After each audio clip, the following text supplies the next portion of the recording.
All right, what's good, man? The Masculine Podcast is back, and I'm here with my none other than my co-host CEO. CEO, say what's up to the people. Yeah, what's good, peasants? Well, speaking of peasants, CEO, Colin Kaepernick Yeah, back in the news, man. So I don't know if you know this, CEO. Colin Kaepernick's having some comic book. I forgot hmm what it's called, but some comic book that he's dropping. And he basically said that his parents in the comic book, he basically said that his parents were racist towards him or not very supportive of him because they said they were being racist because they were mocking him for wanting cornrows and doing all this other stuff. So, Sia, what's your thoughts on that? Okay, so he said basically, my parents are racist because they mocked him for wearing like cornrows and shit. Well, let me I wish I can get the interview, but Yeah, is that exactly what happened? Because I want. uh, basically, let's oh, here we go, right here. I'll All just right, read this. Former NFL quarterback Colin Kaepernick accuses white adopted parents for per perpetuating racism. Yeah. perpetuating racism in their household. In an interview with CBS, Adrian Diaz on Thursday, quote, this is Colin Kaepernick. I know my parents love me, but they were still very problematic things that I went through. The 35-year-old said, I think it's important to show that no, this cannot happen in your home. No, this can happen in your home. How do you move forward collectively while addressing the racism that is being perpetuated? hmm And so the Colin Kaepernick is basically saying, Colin Kaepernick says right here, his mom told him, "Your hair is not professional. You look like a little thug." When he got the cornrows, and Colin Kaepernick All says right. those became spaces where it's like, how do I navigate this situation now? But it's also informed, but it also has informed why I have my long hair today. Speaking about his afro. All right. So Rick, oh God, Gail Kim, get off my fucking screen. Get off my screen. Rick and Teresa, I don't know how to pronounce his mom's name. Yeah. Kaepernicks are the couples from Wisconsin. CNN tried to reach out to them, but nothing happened. Blase, blase. So yeah, so basically it's that. Basically they said, when he got the cornrows, he looked like a little thug. It's not professional, and he thinks that they're very problematic. His adopted parents. So, CEO, what are your thoughts on that? All right. So basically, Kaepernick's trying to throw his parents under the bus to make a quick buck. Is that what I'm reading that correctly? Because apparently Uh, that's what appears to be going on here. Basically, yeah. All right, so basically, this guy was like, "Oh, my parents, like, you have a soft ass life growing up.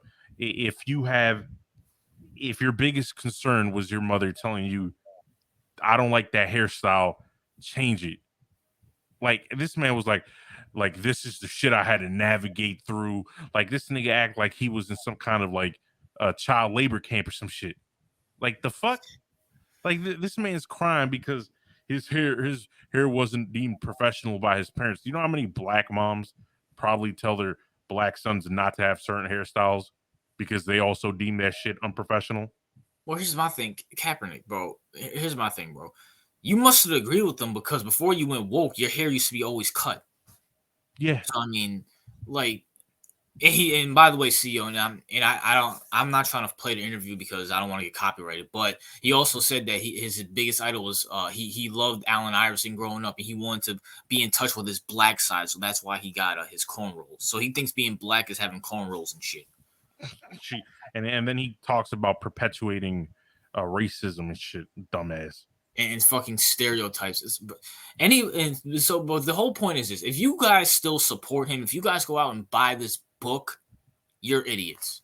I mean, like first of all, first of all, if you first of all, the people that listen to Kaepernick don't read books. All right, let's start off I with that. agree. And Okay, then you know second, what? Whoever watched this Netflix special, you're idiots. yeah, like this guy, and even if you believe all that, like you believe in all the things he says and causes and shit, this guy's a phony. Like, even if you're an activist for pro black movements and shit, this motherfucker right here is a fake. Like he's just shilling out, he's grifting for fucking money. You know what I'm saying? Like this guy is fake. Even like all this shit. So one day he gets an Egyptian girlfriend, and all of a sudden he's the most pro-black person on the planet. Like, how does that makes no fucking sense? And she's Like, pro-black too, calling Ray Lewis a slave and shit. Like, calling, yeah, like slave. She's not even black. Like, let's be honest, bro. let me say something. Ray Lewis is a better man than me because I would have cursed that bitch out and Yeah, fucking slapped the shit out of Kaepernick. yeah. It's just like, nah. This man sucked balls. All right, the league discovered him. They find out after Jim Harbaugh left that he can't even outplay Blaine Gabbert. All right. So what was his next shtick? All right, let me play the victim. This man grew up privileged and all this shit, and he's trying to find victimhood in his privileged upbringing. Like, this is sad, bro. This man is trying to be a victim. His marketing is based on that. Like, literally got big ass Nike deals off of his victimhood status. Like, this guy's a phony. He only cares about his money and all this fake shit that he's spreading. Like, fuck out of here, bro. Like, anybody who believes this motherfucker is an idiot. And anybody who thinks he can still play in the league is even more of an idiot. Yeah, so as I was reading that article, the dude's already 35. I Yeah. mean, like people are saying Aaron Rodgers and Brady should be retired. I'm like, bro, and Colin Kaepernick. I'm glad he's done in the league, even though I do think they should have brought him back and have him stink up the joint just to throw it in these woke's faces that Yeah. he's a fucking bum and he's always been a fucking bum without Harbaugh. Yeah. But I mean, at the end of the day, bro, listen, how are you gonna throw the parents? I mean, I could be wrong here, CEO. I really could be wrong here, but it looks like the parents only adopted him and only him. He grew up an only child in a suburban neighborhood, had a baseball and football scholarship in his lap by the time he was in 8th grade. Dude, you grew up fucking white.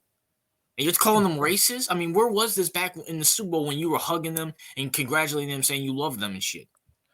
Right. I mean, this whole thing, like, oh, my white parents, like, first of all, there's a good chance if it weren't for those white parents, he probably wouldn't be in the NFL to begin with. I'm gonna be honest with him. Like, let's be honest. Like, he grew up in a suburban neighborhood, and he had the upbringing of his white counterpart. So why this screams of either what I believe to be he's a fucking phony, or it screams of, like, I guess, what is it, like, black complex or light skin complex? Like, The tortured mulatto. yeah, the tortured mulatto bullshit. Like, this is what it screams of. If it's not him being a phony, which that's my leading theory, then it has to be that. Well, listen, I'm mulatto too, but even CEO can clearly tell there's nothing wrong with my blackness. I don't try to be Mr. Pro Blackity Black. So, Right. because I mean, honestly, I kind of feel bad for Kaepernick because Kaepernick is kind like I have some type of because I mean, because he probably like because in the NFL is majority black. So like Yeah. when guys are like talking hood and stuff like that, he's trying like to fit in, and it's Yeah. like he didn't grow up like that, and he's trying. I guess maybe he's trying to avoid the Russell Wilson way, like he's a cornball or corny or anything like that. So Yeah, I could see that, but it's like I feel like there are other, like, black athletes in the league that probably didn't grow up hood and shit, right?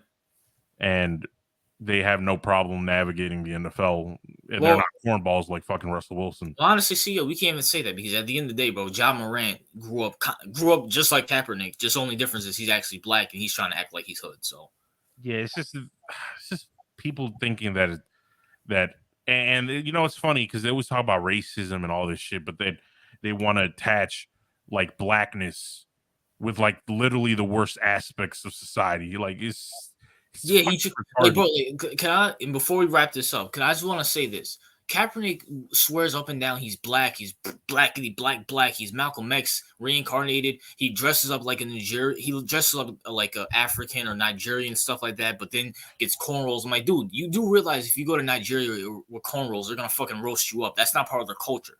Yeah, it's not.